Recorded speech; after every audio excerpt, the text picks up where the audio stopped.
the murder in New Orleans before Katrina, I would say that yes, it was bad. Any murder is bad, but the murders before Katrina was bad. But it got a little worse after the storm because everybody was displaced. So they moved a lot of us in areas and neighborhoods where, you know, we were beefing. Like they might have had Fifth Ward not getting along with Uptown, and then they would move these communities in the same, you know, facility, and that's how it went.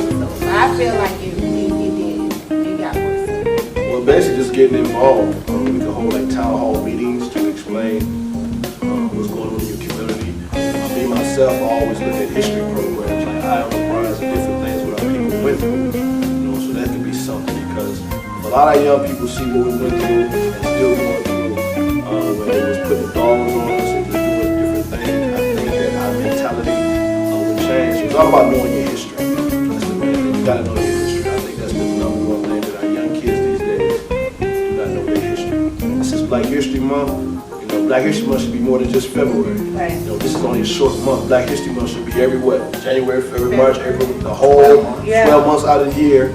You know, and it seems like why only? And it's the shortest month of the year. That's something right there to me is a slap in the face. You know, so it should be a year round. I think that we just need to know our history. You know, getting involved is very important. In 1995, when Minister Louis Farrakhan called for the Million Man March,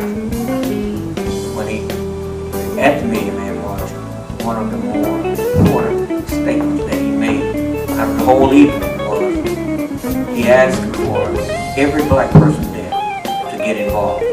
He said that you don't have to become a part of the Nation of Islam, but get involved. He said you don't have to get involved in just your church. There's countless number of other organizations out there, but just get involved. And so when he made that challenge to get involved, when I got back to Atlanta, that's what I did. I looked for somebody who was a part of an organization because at that time I did not know anybody that was a part of the NAACP, anybody that was a part of the SCLC, or none of the other organizations. But I kept searching and I kept looking and I found somebody that was a part of the NAACP. And so I got involved like that. And so getting involved is very important. Finding out who can get you involved is more important because that's going to be the key. Because you may not know somebody that's in New Orleans. You may not know someone that's involved in the NAACP, the Urban League. You may not know any of those people. But I guarantee you that there's somebody that you know that's attached to one of those organizations. And so ask questions, ask around. How can I get involved? How can I get involved to make a change in this world? And so that's how you can start. You plant the seeds there, ask the question, and then eventually you'll start going to the meeting. And then once you start going to the meeting, don't just become a member and just go to the meetings and then go back home. Hold a position. And once you hold a position, then you can start to affect change. That's how I did. I got involved with the NAACP, then got involved with the Young Democrats.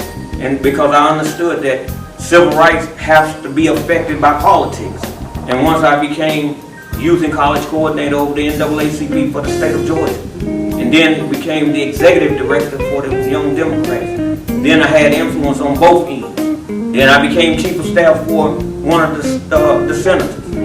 So then I was able to affect policies, procedures, laws. That's how you get involved.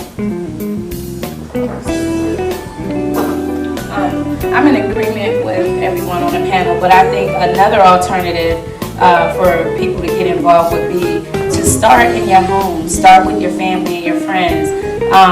You can hold smaller town hall meetings, if you will, in your home on over the phone. They have free conference lines where you can get everybody on the call, and you guys can communicate with resources and share resources. There's a conference line that my friends and I, we have. It's called 31 Worshiping Women, Monday through Friday. We get on the phone at 7:15 and pray. We encourage people, put it on mute while you're getting your children together, for school or whatever, but it's definitely helpful. And from there, I believe God will open doors for you to communicate with the right people if your heart is in the right place, if you really want to make a change and if you really want to help, because it's not just about the now. You have to think about your children and your children's children. And that's my focus. I want to leave a legacy for my son and my grandchildren and everybody behind me, because my parents and them didn't get involved the way they should have to educate us